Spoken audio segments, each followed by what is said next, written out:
Olá, inicia-se agora o programa Transição, a visão espírita para um novo tempo.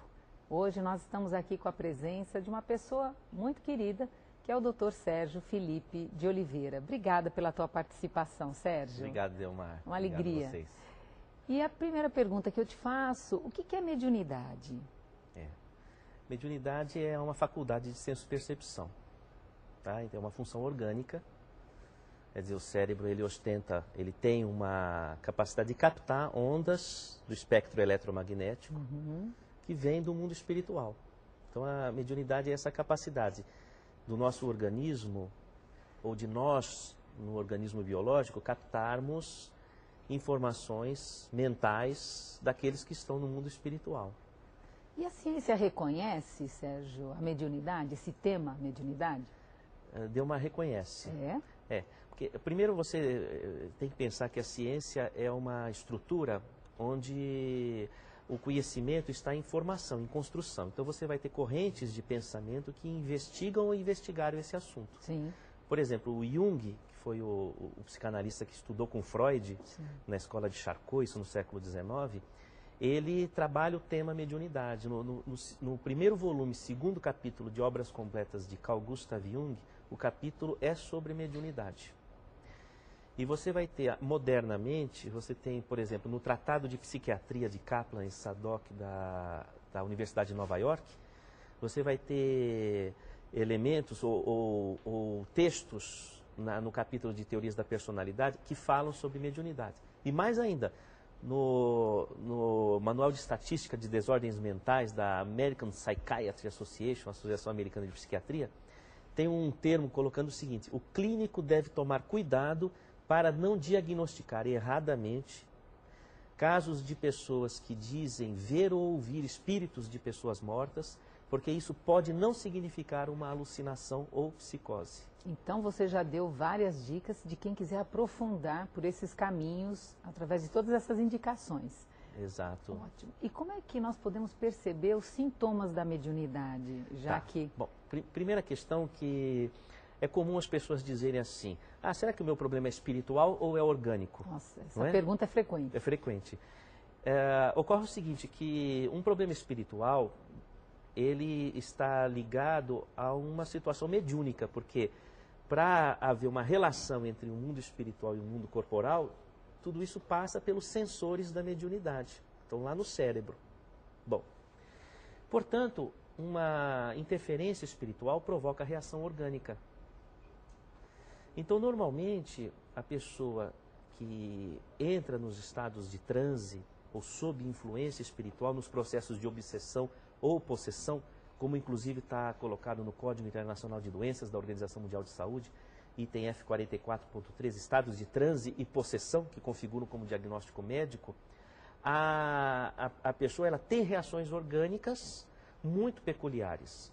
Então o médico, muitas vezes, tem dificuldade de entender a flutuação dos sintomas ou dos sinais, a resposta medicamentosa que não responde ao que está previsto, sinais eletroencefalográficos, eletrocardiográficos ou reações muito difíceis de explicar pelo senso comum da medicina sem considerar esse outro aspecto. E quais são esses sintomas físicos?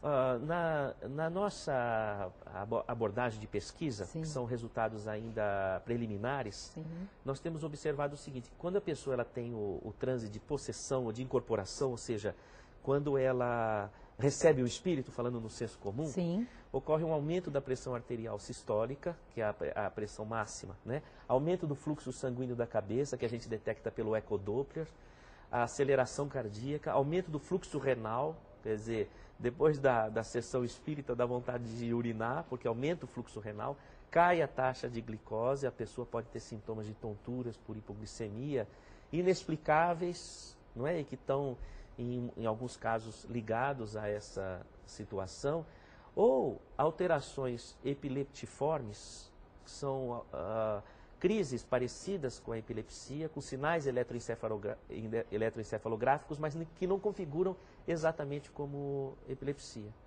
Casos também que nós temos visto, que a pessoa ela começa a ter alterações de comportamento, raiva, agressividade, inexplicavelmente, sem uma principalmente adolescente, muda o perfil de comportamento como se fosse outra personalidade e caminha para o chamado transtorno bipolar de uma forma atípica. São aquelas reações depressivas ou eufóricas fora do padrão da lucidez da consciência, não é? Moléstias autoimunes também nós temos visto relacionados a esses perfis, não é? Eu sei que você trabalha bastante, tem feito um estudo profundo com relação à glândula pineal. Então, vou pedir para você falar um pouco a respeito da glândula pineal, onde está localizada, qual é a função dessa glândula. A glândula pineal ela fica no meio do cérebro, né? E nós estudamos em cadáveres, com microscopia eletrônica, procurando investigar a ultraestrutura da pineal. Porque a glândula pineal é entendida como sendo o órgão sensorial da mediunidade, ou seja, seria os olhos para o mundo espiritual, sim, não é? Que capta. Na ciência contemporânea, hoje se sabe que a pineal ela é capaz de captar estímulo magnético e converter em neuroquímica. Então seria como se fosse um telefone celular, que capta a mensagem, sim, e uma área do cérebro adjacente ao lado da pineal, que é o tálamo, é a secretária eletrônica, arquiva a informação, não é? Então a gente está sempre captando conforme a nossa sintonia, não é? Se você sintoniza num problema de autoestima, se martiriza, se vitimiza, ou se você está otimista, então conforme a sintonia, você capta essas informações que ficam registradas no cérebro e vão impressionar a área emocional do cérebro. Então muitas vezes nós temos sensações e impressões que a gente não sabe de onde vem. E é a nossa sensibilidade que capta através dessa atividade sensorial, que faz parte de nossas hipóteses de trabalho, que é a glândula pineal. E Sérgio, você acredita que a espiritualidade, o tratamento espiritual deve estar associado aos tratamentos clínicos? Essa é uma questão que nós estamos investigando junto à Faculdade de Medicina da Universidade de São Paulo.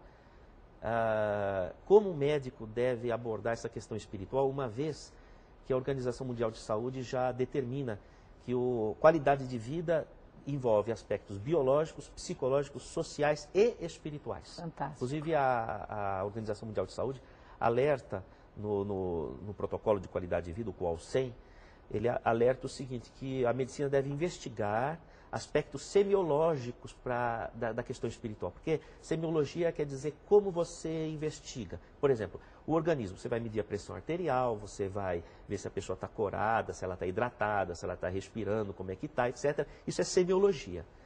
Na parte psíquica também, se a pessoa está com um humor estável, um raciocínio lógico, aquela coisa toda. E no espiritual, como é que você investiga? Entendeu? Então, hoje existe um interesse por parte da medicina, bancado pela Organização Mundial de Saúde, de se investigar como é que o médico deve abordar a questão espiritual. Mas sabidamente, a fé e alguns approaches espirituais, como nos Estados Unidos eles chamam de hands-on, imposição de mãos, ou prayer, a prece, ou o chamado body work effort, que é o channeling, é a canalização, o mediunismo, eles interferem no processo de saúde e doença, sabidamente. Então, a frase, né, onde a ciência se cala, a fé se inicia, tem sentido para você, Sérgio?